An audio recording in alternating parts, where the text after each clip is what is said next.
ఆది కాండము 16వ అధ్యాయము 10వ వచనాన్ని మనం చదువుకుందాం. మరియు యెహోవా దూత నీ సంతానమును నిశ్చయముగా విస్తరింపచేసేదను, అది లెక్కింప వీలు లేనంతగా విస్తారమౌనని దానితో చెప్పాను. అందరి మాట నాతో చెప్పండి. మరియు యెహోవా దూత నీ సంతానమును నిశ్చయముగా విస్తరింపచేసేదను, అది లెక్కింప వీలు లేనంతగా విస్తారమౌనని దానితో చెప్పాను. దేవుని వాక్యాన్ని ధ్యానించాను. ఇక్కడ హాగరుతో దేవుని దూత మాట్లాడతాము. హాగర్ ఇంతకు ఎక్కడ ఉందంటే అరణ్యములో. హాగర్ ఎక్కడ ఉందండి? దిక్కు తోచని స్థితిలో అరణ్యములో అటు ఇటు తిరుగుతుంది. అక్కడ దాకా ఎందుకు వెళ్ళినట్టు అనంటే, నేను ఒక మాట చెప్పక తినడానికి స్తోత్రం చెప్పండి. ఏమిటండి చెప్పాలి గట్టిగా? అందులో ఇంకేం పని? ఓకే, దేవుడు వాక్యాన్ని మీరు ఆలోచించాను. హాగరు అరణ్యానికి పోయి ఎందుకు పోయింది? దీవెన ఎక్కువైపోయా, ఆశీర్వాదం ఎక్కువైపోయా అని అంటే అక్కడికి ఏమీ లేదు. అక్కడికి పోయి ఎందుకు పోయింది అని అంటే, తన యజమానురాలైన షారాయి ఆమెకు శ్రమ పెట్టిందట. ఏం చేసిందట?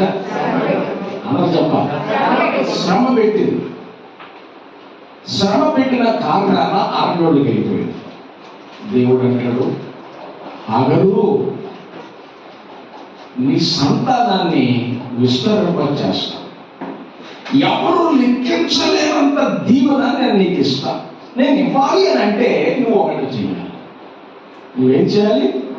ఒకటి చేయాలి. ఆ ఒకటేంటో 19వ వచనంలో మనం చదువుకుని వాక్యంలో ముందుకు వెళదాం. అప్పుడు యెహోవా దూత నీ యజమానురాలి యొద్దకు తిరిగి వెళ్ళి ఆమె చేతి క్రింద అలిగి ఉండుమని దానితో చెప్పాను. స్తోత్రం చెప్పండి. యజమానురాలు శ్రమ పెట్టింది. అసలు శ్రమ ఎందుకు పెట్టింది అని అంటే,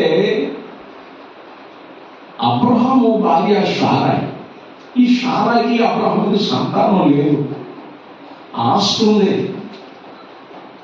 ఇంట్లో 1000 మందికి పైన పనులు ఉన్నారు. అంటే ఇంట్లో 318 మంది పురుషులు ఉన్నారు. వాళ్ళందరూ యుద్ధానికి తీసుకెళ్ళాడట. మరి వారి భార్యలు, వారి బిడ్డలు ఇట్లా లెక్కేసుకుంటే 1000 మంది పైచులకే అంతమంది ఉన్నారు. అంటే అబ్రహాం ఇంట్లో రోజు పండగ, ప్రతి పూట పండగ వాతావరణాన్ని తలపిస్తూ ఉంది అక్కడ.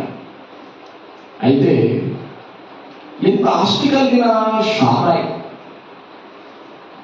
ప్లస్ షారాయి చాలా అందగత్తి. చాలా అందగత్తి, అందానికి తగ్గ గుణవతి. ఇటువంటి స్థితులు కలుగు. ఈ మంది ఏమండి? అబ్రహాము గారు యజమానుడా. మరి దేవుడు మాటను మనం వచ్చిన దగ్గర నుంచి దేవుడు దీవిస్తాను వచ్చాడు. ఎవరు వచ్చినా మన ఇంటికి, మన బంధువులు, చుట్టాలు ఎవరెవరు వచ్చినా ఎంత ఆశను అడగట్లో మొట్టమొదటి ఎంతమంది పిల్లలు అడుగుతున్నారు. నాకు పిల్లలు లేకుండా యెహోవా చేశాడు కనుక నా దాసి హాగర్ ఉంది, ఆమె నుంచి పెళ్లి చేస్తాను. ఆమె ద్వారా వచ్చిన సంతానాన్ని నా సంతానాన్ని నేను భావించుకుని పెంచుకున్నా అని అబ్రహాము చెప్తే, అబ్రహాము సరే నీకు తోచినట్టు చేయాలి. పిల్లల కొరకు అబ్రహాముకి హాగర్ని ఇచ్చింది. హాగరు ఏ దేశస్తురాలంటే ఐగుప్తు దేశానికి సంబంధించిన, ఏ దేశానికి సంబంధించిన ఐగుప్తీయురాలు. షారా యొక్క దాసి అంటే పని చేసే పని పిల్ల. ఈమె నిశ్చయం చేసిందంటే అబ్రహాముకి వివాహం చేసింది. అంతనే గర్భవతి అయిందట. ఏమైందట? గర్భవతి అయింది. ఎప్పుడైతే గర్భవతి అయిందో ఇక ఈ హాగర్ అనుకుంటుంది, ఇక దాన్ని మించుడు లేరు, నా దారి రహదారి, నన్ను అడిగబడాడు అని విర్రవీగిపోతూ, యశోవర్ణులకి సంతానం లేదుగా శారాయికి, ఈ శారాకి సంతానం లేకపోతే శారాన్ని నీచమైన దానిగా చూస్తుందట, నీచమైన దానికి ఎంచుకుని చూస్తుందట, తక్కువగా మాట్లాడుతుంది. వృద్ధని లేచి వచ్చి దీపకం చూసేదేంటి అని రకరకాలకి యశోవర్ణులకి సెటైర్ వేస్తుంది. యశోవర్ణుల్ని తక్కువ చేసి మాట్లాడుతుంది. ఏమండి, శారాకి అందం ఉంది, ఆస్తి ఉంది, ఆత్మీయత ఉంది, మంచి మనసు ఉంది.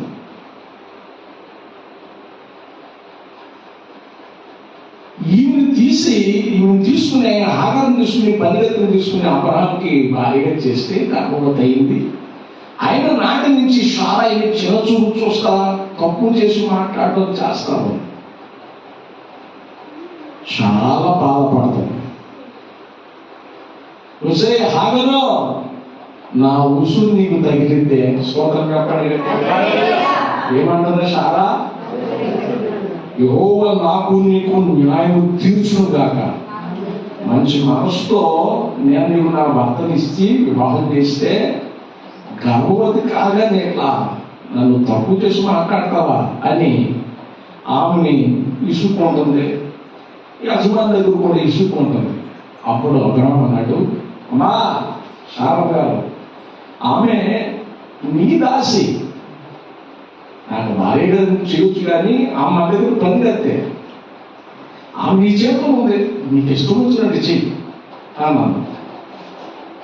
ఇక అది అవకాశంగా తీసుకున్న అమ్మగారు తీసుకుని ఏం చేసిందంటే, మరి ఈ దగ్గర ఇంటోళ్ళు ఆడోళ్ళు మగోళ్ళు అందరు పిల్లలు చదువు ఇబ్బంది దాకా ఉన్నారుగా, వాళ్ళు ఎక్కడ అవసరం అయిపోతానని వెళ్ళిపో అని అనుకోకుండా పొమ్మలాగా పొగబెట్టింది. శ్రమనే పొగ. స్తోత్రం చెప్పండి.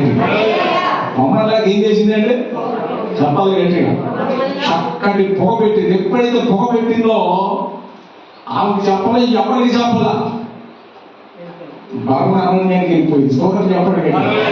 ఎక్కడికి వెళ్ళిపోయింది? అరణ్యానికి అండి. శారాయికి అన్నం ఉన్నా, ఐశ్వర్యం ఉన్నా, మంచి మనసున్న, ఏ రోజు కనిపించల. కానీ హాగరు గర్భవతి అవగానే ఏమైనా అందగద్దా, ఏమైనా గుణవద్దా, యజమానురాలిని తక్కువ చేసి మాట్లాడటం, అందరికీ చెడు చేయడం, అందరి దగ్గర తీసుకురాయటం, ఎట్లా చేస్తాను. చాలా రాంగ్ అండి హాగరు విషయం. ఆమె శ్రమ పెట్టిన తర్వాత ఈమె ఇక తట్టుకోలేక వెళ్ళిపోయి, అప్పుడు యెహోవా దూత నా దగ్గరికి వచ్చి, హాగరు ఎక్కడి నుంచి వచ్చో, ఎక్కడికి వెళ్తాను అంటే తన స్థితి తనకు జ్ఞాపకం చేస్తుంది. స్తోత్రం చెప్పాలి. మొదట నీ స్థితి ఏమిటి? ఈరోజు నువ్వు ఉన్న స్థితి ఏమిటి? అన్నిగతిని తీసుకుని రెండో యజమానురాలుగా నేను చేసింది. పైపెచ్చు ఈరోజు గర్భవతి కాగానే శారాయి తక్కువ చేసి మాట్లాడుతాను. తప్పో తెల్లగా అక్కడికి వెళ్ళి ఆమె దగ్గర అన్నికి మణిగి ఉండు. స్తోత్రం చెప్పాలి. అన్నికి మణిగి ఉండు, వెనకలు ఉండు. ఎప్పుడైతే అక్కడికి వెళ్ళిందో దేవుని మాట తీసుకుని వచ్చింది. ఇక శారగా ఇంకా శ్రమ పెడుతుంది. శ్రమలో విధేయత నేర్చుకునే హాగరు. స్తోత్రం చెప్పాలి. ఆమెను హల్లెలూయా. అప్పుడు దేవుడు అన్నాడు, హాగరు, నీలో నుండి 12 మంది రాజులను, గొప్ప రాజులను తెస్తాను, బయటికి గొప్పగా విస్తరింపచేస్తా అని దేవుడు మాట్లాడుతూ ఇప్పుడు పరిస్థితులన్నీ వ్యతిరేకంగా ఉన్నప్పుడు ఒక రకంగా మనుషుడు ఉండటం, అనుకూలంగా ఉన్నప్పుడు ఒక రకంగా ఉండటం మనుషుడు సహజమైపోయాడు. ఇది హాగరు జీవితంలో కూడా జరిగింది. అదే హాగరు ఏం చేస్తుందంటే గర్భవతి కాగానే యజమానులను తక్కువ చేసి మాట్లాడుతాను శ్రమ పెట్టగానే అరణ్యానికి వెళ్ళిపోయి పారిపోవటం కాదు, అక్కడికి వెళ్ళి విధేయత నేర్చుకో. స్తోత్రం చెప్పండి. విధేయత నేర్చుకో. అక్కడికి వెళ్ళింది లోబడటం చేసింది, విధేయత చూపడం చేసింది. విధేయత చాలా అవసరం. బైబిల్లో రాయబడింది, ఏ స్థితిలో మీరు పిలువబడ్డారో ఆ స్థితిలో నమ్మకంగా ఉండలేవు. ఏ స్థితిలో పిలువబడ్డారో ఆ స్థితిని నువ్వు మర్చిపోవద్దు. ప్రకటన గ్రంథంలో మనం చదువుదాం, ఇదిగో నీ మీద నేను తప్పు ఒకటి మాపవలసి ఉంది. మొదటి ప్రేమను వదిలేసావు, మొదటి స్థితిని నువ్వు వదిలిపెట్టేసావు, జ్ఞాపకం చేసుకో. స్తోత్రం చెప్పండి. దేవుని బిడ్డలారా, ఈమె వినయముగా నువ్వు అక్కడ ఉండు, అణిగబడి ఉండు. ఆమె శ్రమ పెట్టిన నువ్వు కదలొద్దు, ఆమె బాధ పెట్టిన నువ్వు కదలొద్దు, అక్కడ ఉండు, వినయం కలిగి ఉండు అని దేవునితో చెప్పినప్పుడు ప్రాధాన్యత ఇచ్చింది. మనము కూడా అంతే. ఏ పరిస్థితుల్లో నుండి ఏ పరిస్థితులకు వెళ్ళినా, మన స్థితిగతులు మారినా మనం ఎదుటి వాళ్ళ దగ్గర తల ఎగరేయకూడదు. స్తోత్రం చెప్పండి. నువ్వెంత, నీ బతికంతా అనకూడదు. వాళ్ళే బళ్ళు అయిపోతాయి, బళ్ళే వాళ్ళు అయిపోతాయి. స్తోత్రం చెప్పండి. బళ్ళే వాళ్ళే బళ్ళు అవుతాయి, బళ్ళే జాగ్రత్త. పరిస్థితులు తారుమారైపోతాయి. వినయం నేర్చుకో. ఎంత సంపాదించినా, ఏ స్థితిలో నువ్వు ఉన్నా, ఏ పరిస్థితుల్లో నువ్వు ఉన్నా, నీ చుట్టూన్న వారిని తక్కువ చేసి స్వర్గం చేసి మాట్లాడవాక అది మంచిది కాదని దేవుని వాక్యం శాపిస్తుంది. వినయం నేర్చుకో, అన్నిగమాన్ని ఉండు. దేవుడే చెబుతున్నాడు. సర్వాధికారి అయిన దేవుడు, సృష్టికర్తని యేసయ్య పశువులు పాకలు పుట్టాడు. ఎక్కడ పుట్టాడండి? అందరూ చెప్పాలి. ఆయన తలుచుకుంటే రాజు ఎక్కడ పుట్టడా? ఆయన తలుచుకుంటే పనులు గొప్పవారు ఎంతో మంది ఉన్నారు, పేరు పోసుకున్నారు. ఆ ఇంట్లో పుట్టకూడదా? జ్ఞానులు అజ్ఞానులుగా ప్రవర్తించారు. గొప్పడు పుట్టాడు, గొప్ప నక్షత్రాన్ని చూసాడు, తిన్నా ఒక గొప్పడు ఇంటికి వెళ్ళాడు.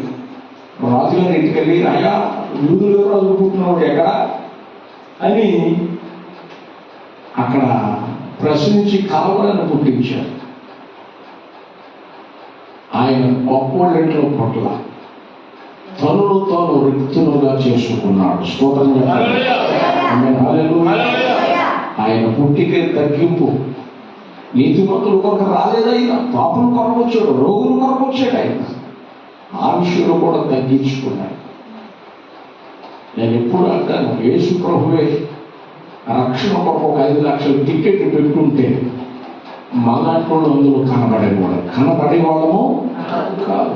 ఉచితంగా దేవుడు మనకి ఇచ్చాడు. స్తోత్రం. అప్పుడు గనులు గొప్పవారే రక్షణ పొందేవారు, మన రక్షణ పొందేవాళ్ళని కాదు. కానీ దేవుడు మనకు ఉచితంగా ఇచ్చాడు. దేవుడు పెట్టారా? దేవుడు వాక్యం సాధిస్తుంది. అంత మహత్తరమైన యేసయ్య, గొప్ప దేవుడైన యేసయ్య పశువులు కాపులో పుట్టాడు. ఆయన పుట్టిన తర్వాత మరలా నక్షత్రం దారి చూపిస్తే, జ్ఞానులకు గోడలోకి వెళ్ళి చూపిస్తే తిన్నగా పశువుల పాకల దగ్గరకు వచ్చారు. పశువుల పాకల దగ్గరకు వచ్చి వాళ్ళకి కలిగింది యేసయ్యకి సమర్పించారు. ఆయన అక్కడ పుట్టేటంటే మేమే అర్థమేంటని అనుకోదా, వాళ్ళు కూడా తగ్గించుకునేటట్టు దేవుడు చేశారు. స్తోత్రం. వాళ్ళు కూడా తగ్గించుకున్నారు. వాళ్ళు కూడా ఏం చేసుకున్నారంటే తగ్గించుకున్నారు, వినయం చూపారు, విధేయత చూపారు, ఒబీడియన్స్ లోబడ్డారు. వారు లోబడ్డారు, వాళ్ళు లోబడ్డారు. అనేక మంది లోబడి దేవుని సన్నిధికి, దేవుని దగ్గరికి వెళ్ళారు. దేవుని సన్నిధిలో లోబడి మనం రావాలి. ఏ స్థాయిలోకి వెళ్ళిపోయినా వెనకటి స్థితిని మర్చిపోవద్దు. ఒక ఆయన పేదవాడు కానీ తెలివి మాత్రం అమోఘం. అతను సలహా ఇచ్చాడంటే సక్సెస్ అవ్వాల్సిందే. అందరు చక్కటి సలహా ఇస్తున్నాడు. ఆ నోట ఈ నోట ఆ దేశంలో ఆ రాజ్యంలో రాజుగారు చెవులు పడింది. వాడు చాలా తెలుగుగా ప్రవర్తిస్తున్నాడు, తెలుగుగా మాట్లాడుతున్నాడు. అటువంటి వాడు మన రాజ్యంలో మంచిదని చెప్పి రాజుగారు మంత్రికి చెప్పి పిలిపించారు. రాజుగారి ఆస్థానంలో వాడి ప్రశ్న, వాడి మనసులో ప్రశ్నిద్దాం, వాడి ఆలోచన ఎట్లా ఉందో అని, వాడి తెలివి ఎట్లా ఉందో ప్రశ్నిద్దామని మంత్రి గారికి చెప్పి మంత్రి గారు చిక్కు ప్రశ్నలు ఎన్నుకొని ఆ ప్రశ్నలకు జవాబు చెప్పాలని తయారు చేసుకుని సిద్ధపరిచారు. సభంతా ఏర్పాటు చేశారు. కానీ మన రాజుగారు ఆస్థానానికి ఎట్లా వచ్చాడు? ఒక ఆసిపోయిన గిన్నె, అడుక్కునే గిన్నె, ఒక కర్ర, చురుకుపోయిన షర్ట్ వేసుకుని వచ్చాడు. రాజుగారి దగ్గరకు వచ్చాడు. మంత్రి రాజుగారు తగ్గుతుంది. రాజుగారు మంత్రి గారికి చెప్పాడు. మంత్రి గారు ప్రశ్నిస్తున్నాడు, అయ్యా నువ్వు చాలా తెలివైన వాడవట, నీ జ్ఞానాన్ని గురించి విన్నావు, నీ దేవుని గురించి విన్నావు, నేను 4 చిక్కు ప్రశ్నలు వేస్తాను, నువ్వు సమాధానం చెప్పగలవా అన్నాడు. అడగండి నేను చెప్తాను అన్నాడు. ఒకటో ప్రశ్న వేసాడట, అక్కని సమాధానం చెప్పాడట, 2 వేసాడట, సమాధానం చెప్పాడు, 3 సమాధానం చెప్పాడు, 4 సమాధానం చెప్పాడు. మన రాజ్యంలో ఎవరిని విప్పలేకపోయారు, బలి జ్ఞానంగా చెప్పేవారిని సంతోషించాడట. ఈ అడుగుని ఆయన అన్నాడట, మంత్రి గారు మీరు మంత్రి పదవులు ఉన్నారు కదా, ఇంత చిక్కు ప్రశ్న వేశారు కదా, నేను ఒకటి మీకు ప్రశ్న వేస్తాను, దానికి సమాధానం చెప్పాలి అని అంటే, నేనంత జ్ఞానినయ్యా, నేను నీకు చిక్కు ప్రశ్న వేశాను, నువ్వు చెప్పావు, నేను ఒకటి వేసే ప్రశ్నకి సమాధానం చెప్తాను చెప్పు. అతను ప్రశ్న వేశాడట. మంత్రి గారు కుర్తులో మాట్లాడతాడు, ఎదుగులో కొట్టుకుంటాడట, సమాధానం చెప్పలేకపోతున్నాడట. ఆ ప్రశ్నే అర్థం చేసుకోవడానికి అరగంట పెట్టిందట. అసలు దానికి సమాధానం చెప్పలేకపోయాడు. రాజుగారు కోపం వచ్చింది. స్తోత్రం చెప్పండి. ఎక్కడి నుంచి రాజ్యంలో నువ్వు కాదు మంత్రి వాడు అన్నాడు. స్తోత్రం చెప్పండి. మరి చిక్కుపోయిన పక్కలతో వస్తే రాజుగారు ఒప్పుకుంటాడు. సమాజంలో కూర్చుంటే ఏమంటున్న వాడు వాతావరణం అంతా రాజు చేశాడు. స్తోత్రం చెప్పండి.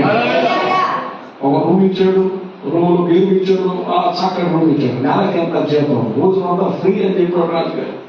చాలా సంతోషపడిపోయి మంచి వస్త్రాలు కట్టుకున్నాడు. కానీ ఉదయం పూట, మధ్యాహ్నం పూట, సాయంత్రం పూట భోజనం చేసేటప్పుడు తన గదులకు వెళ్ళి బీరువా చూసుకుని వచ్చేవాడట. ఇట్లా సంవత్సరం నుంచి జరుగుతుందట. మరి ఉద్యోగం పోయి మంత్రులు ఉన్నాడుగా, కుట్ర చేసి ఎట్లయితే సరే తప్పించాలి, నేను ఆ స్థానాన్ని దక్కించుకోవాలని ప్రయత్నం చేస్తున్నాను. కాబట్టి నేను రాజుగారి దగ్గరకు వచ్చి, రాజా, ఈ అడుక్కునేవాడు రోజు మీరు గదిలోకి వెళ్ళి బీమతలు తెలిసి పతాకు చూస్తాడు, అంటే మీకు తెలియకుండా ధనాన్ని దొంగతన గదులు వేసుకుంటున్నాడు, దొంగిలించి నేను ఎందుకు దాచుకుంటున్నాడు, రాజా అతన్ని శిక్షించండి అని చెప్పాడు. ఇక ఆ రోజు యూట్యూబ్లో పెట్టేశారు. అదంతా వైరల్ అయిపోయింది. రాజుగా కూడా యూట్యూబ్లో చూశాడు. వీరు దగ్గర ఏదో చూడటం రాదు. రోజు వస్తున్నాడు. మీరు తలుపు తెరుతున్నాడు, చూస్తున్నాడు. ఇదంతా రాజుగారు ఇదే నిజం అనుకున్నాడు. నేను అందరిని తీసుకుని వెళ్ళిపోయి బంధువులు తీసుకుని వెళ్ళిపోయి డోర్ ఓపెన్ చేయమన్నాడు. గది తాళం పగలగొట్టారు. ఈయన అట్లాగే నిస్సహాయుడు ఉన్నాడు. మీరు తాళం పగలగొట్టాడు. తెరిచి చూస్తే అందులో ఒక చురిగిపోయిన షర్టు, చేతి కర్ర చిన్నది నిలబెట్టుకున్నాక అడుక్కునే గిన్నె ఇది ఉన్నారు. అందరూ ఆశ్చర్యపోయాడు. ఏటో రత్నాలు, వజ్రాలు, వైద్యులు ఉంటాయనుకుంటే ఇదేంటా దిక్కుమాలు ఉన్నాయి ఇందులో. స్తోత్రం చెప్పండి. హల్లెలూయా. వాళ్ళందరూ కూడా మంత్రి ఏమిటి అని అడిగితే అతను అన్నాడట, రాజా నేను ఆ స్థితిలోకి వచ్చా, నేను ఇక్కడ పంచవక్ష కరోనాలు పెడుతున్నా. ఏ టైపులో నా హృదయం కనిపిస్తుందో, ఏ టైపులో నా మనసు కనిపిస్తుందో గ్రహించి మీరు తీసి పారేయమన్న ఆ గిన్నె, ఆ కర్ర నేను ధరించిన వస్త్రం ఇల్లు రాసుకుని రోజు వచ్చిన ఆ స్థితిని నేను చూసుకుంటా ఉంటాను అన్నాడట. స్తోత్రం చెప్పండి. అందుకే అందుకే ఏ స్థితిలో మనం పిలువబడ్డామో ఆ స్థితిని మనం మర్చిపో. ఏ స్థితిలో నుండి దేవుడు మనల్ని లేవనెత్తాడో ఆ మొదటి స్థితిని మనము మర్చిపో. ఒక ఆయన బ్యాంకులో ఏదో కంపెనీలో పనిచేశాడు. పెళ్లి కాని క్రితం అందులో చేరాడట. పెళ్లి కాని క్రితం అందులో చేరి ఉద్యోగం చేస్తా ఉన్నాడట. చివరికి పిల్లలు కన్నాడు, పిల్లలకి పెళ్లి చేసుకున్న పిల్లలు కన్నాడు, పిల్లలకి పెళ్లి చేశాడు, మనవరాళ్ళకి మనవాళ్ళు కూడా పెళ్లి చేశాడట. స్తోత్రం చెప్పండి. అదే కంపెనీలో ఉద్యోగం చేస్తాడు. ఆయన దగ్గర ఉన్న విధానం ఏమిటంటే ఏ రోజు ఏ పరిస్థితుల్లోనూ ఆఫీస్కి సెలవు పెట్టలేదంట. ఏం చేయలేదంటే అండి, ఎవరన్నా కొంచెం సహాయపడడానికి టక్కన సహాయపడేవాడట. ఇట్లా సహాయపడుతూ ఉండేవాడు. అక్కడ వాచ్మెన్ దగ్గర నుంచి బ్యాంకులో కంపెనీలో హయ్యర్ పొజిషన్లో ఉన్నటువంటి వ్యక్తి వరకు దీని గురించి మంచి సాక్ష్యం ఇచ్చారు. ఇక రిటైర్మెంట్ స్టేజ్ వచ్చేసింది. రిటైర్మెంట్ వచ్చేసే టైంలో ఇతను ఏ రోజైనా ఆబ్సెంట్ అయ్యాడా, ఇతని మీద ఏదో తప్పగా మాకు పడిందా, ఏదైనా నిందించబడ్డా మొత్తం చరిత్ర చూస్తే అందరి దగ్గర అడిగితే అందరూ మంచి సాక్ష్యం ఇచ్చారట. కంపెనీలో ఇతను విధి విధానం ఎట్లా ఉందని మొత్తం అతను హాజరు తీస్తే చాలా సిన్సియర్గా చాలా పర్ఫెక్ట్గా వర్క్ చేశాడట. స్తోత్రం చెప్పండి. ఎవరు ఏదన్నా పట్టించుకున్నాడు కదా, అంత వినయం విధేయత కలిగి ఉండేవాడు. అటువంటి ఆయన రిటైర్మెంట్ అయింది. కంపెనీ సన్మానం చేసింది. వాచ్మెన్కి టైం ఇచ్చాడు, 2 నిమిషాలు ఆయన చెప్పి అతను చెప్పాడు. ఇక అందరూ ఎవరు రీతులు వాళ్ళు చెప్పి చక్కగా స్నానం చేసి చక్కగా దానం చేసి దానం పెట్టుకుని ఆయన పంపించేటప్పుడు కంపెనీ ఒక మాట అన్నట, మీ అందరిలో ప్రతి లోపం ఉంది.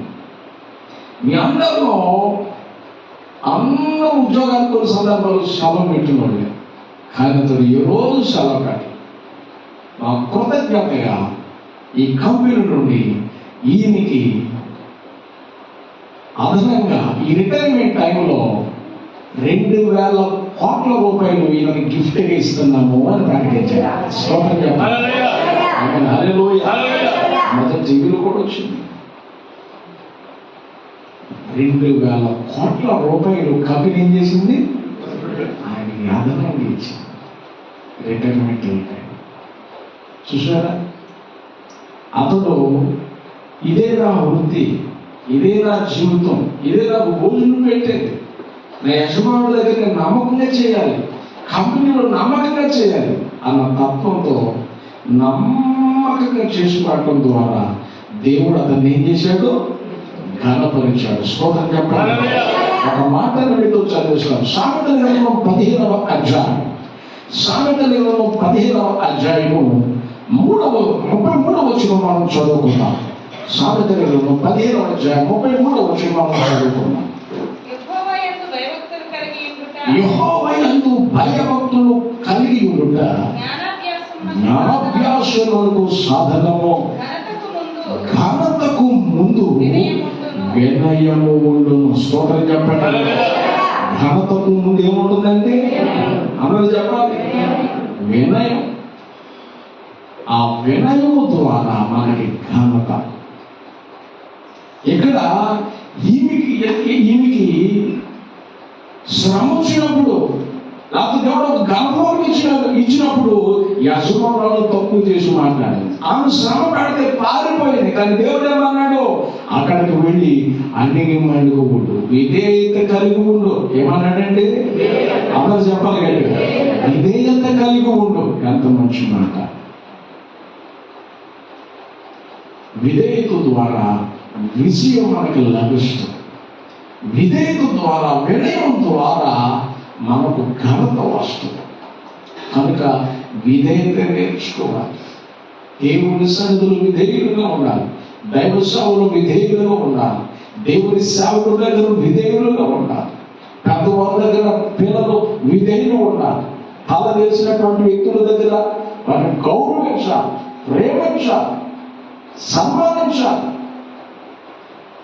వారికి ఇవ్వాల్సిన ప్రాధాన్యత మనము ఇవ్వాలి. స్తోత్రం చెప్పండి. హల్లెలూయా. ప్రియమైన దేవుని బిడ్డలారా, దేవుని వాక్యం సెలవిస్తుంది. వాక్యంలో మనం చదువుతున్నాం. ఆమె వాక్యంలో మనం చదువుతున్నాం. ఘనతకు ముందు వినయం ఏముందంటే సౌమ్యం తగ్గించిన వినయం. వినయం చాలా ముఖ్యం. ఆమె వినయం ఎందుకు ముఖ్యమండి పాస్టర్ గారండి అని అంటే, నీకు ఘనత లేకొస్తుంది. ఏం లేకొస్తుంది? ఘనత లేకొస్తుంది. ఎట్లా లేకొస్తుంది ఘనత? అసలు వినయం కలిగి ఉంటే ఎవరు మనతో ఉంటారో చెప్పండి. దయచేసి పాట చదువుదాం. చూడండి, యెషయా గ్రంథం 57వ అధ్యాయం. యెషయా గ్రంథం 57వ అధ్యాయము 15వ వచనం మనం చదువుకుందాం. యెషయా గ్రంథం 57వ అధ్యాయం 15వ వచనం. మహాగణుడును మహోన్నతుడును పరిశుద్ధుడును నిత్య నివాసి అయిన వాడు ఇలాగ సెలవిచ్చుచున్నాడు, నేను మహోన్నతమైన పరిశుద్ధ స్థలములలో నివసించువాడను. అయినను వినయము గల వారి ప్రాణము ఉజ్జీవింప చేయుటకును నలిగిన వారి ప్రాణమును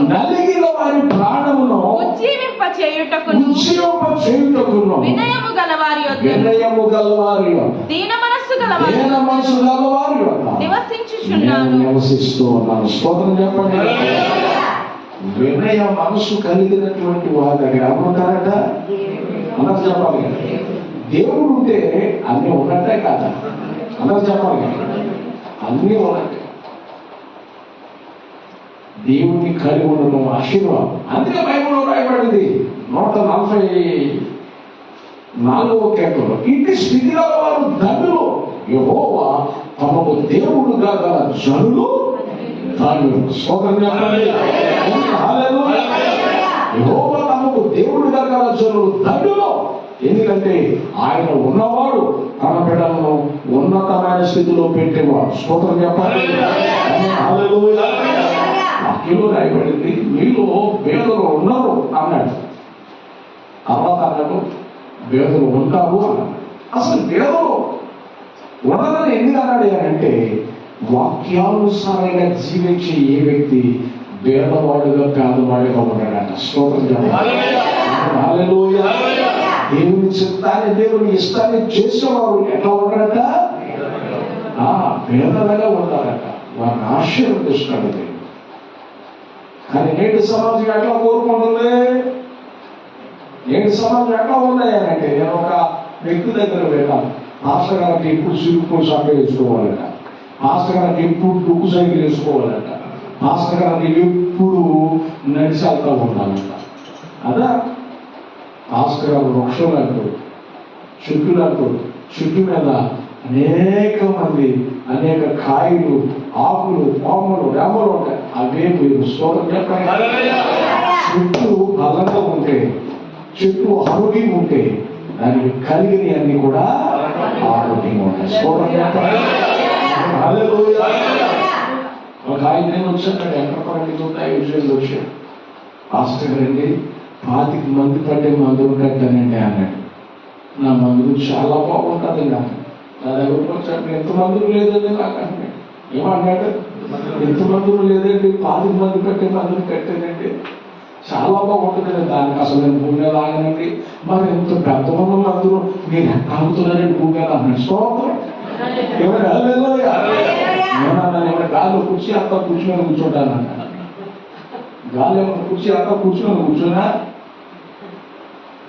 దేవుని సంకల్పం అయ్యా, దేవుని సంకల్పం. రాజుగారు, మీరు నాన్నగారు ఏమన్నా రొయ్యి చెరువులు, చేపల చెరువులు ఏమన్నా వేస్తారండి? నాన్నగారి దగ్గర నుంచి ఏమన్నా మోటార్లు వస్తాయండి అని అడుగుతున్నాను.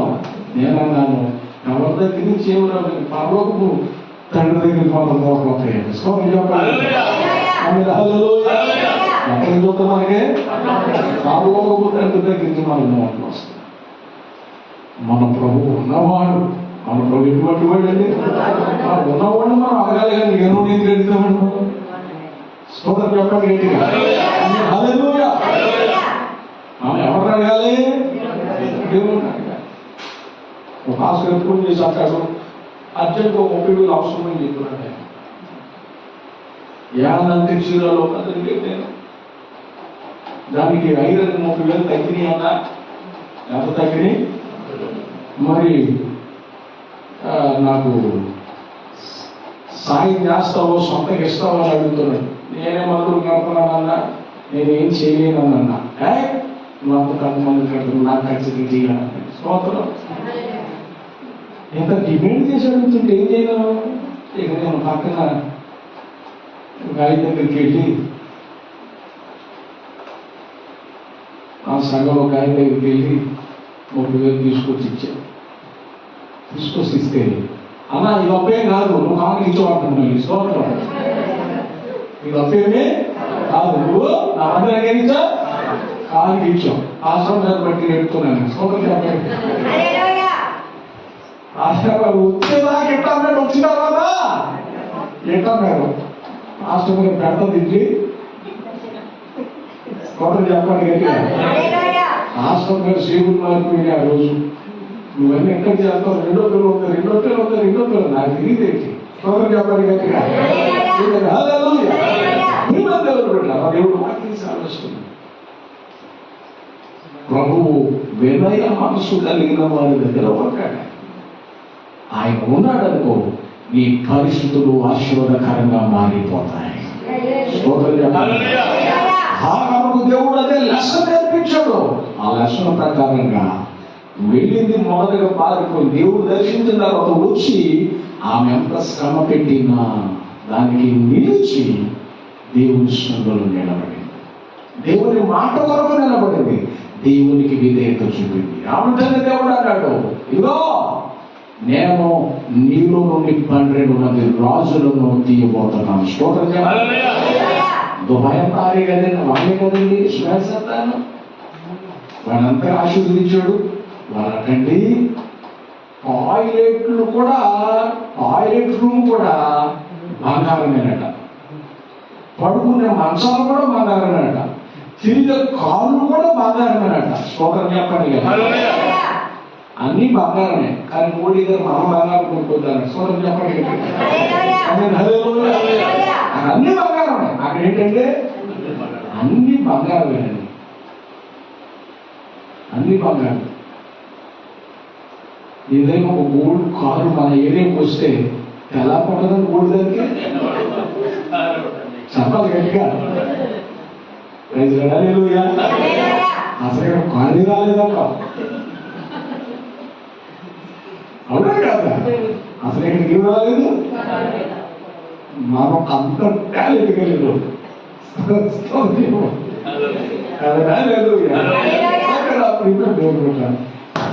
మనకు వినయం ఉంటే కాంతం. ఈ యొక్క హాగరుకు దేవుడు అదే లెసన్ నేర్పాడు.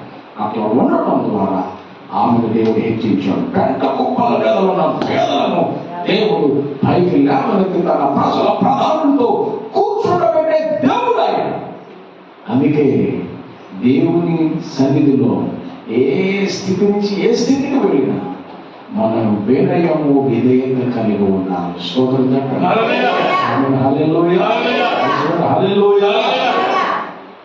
వినయం విధేయత అట్లా కలిగి ఉంటే మనం దీవించబడతాం. నా ప్రియమైన దేవుడు వెళ్ళారా మనం ఏ స్థితి నుంచి ఏ స్థితికి వెళ్ళినా తగ్గించుకున్నాం. దేవునికి లోబడదాం. మనం పైన ఉన్న నాయకులకి లెక్క చెప్పవలసిన వారు కనుక వాళ్ళ దగ్గర అణిగిమడదాం. తోటి పెద్దలను గౌరవిద్దాం. తల వేసుకున్న వారిని మనం గౌరవిద్దాం, ప్రేమిద్దాం. అటు కృప అటు ఆశీర్వాదాలు దేవుడు మనకి దారాళంగా దయచేయను గాక. కళ్ళ వర్షాన్ని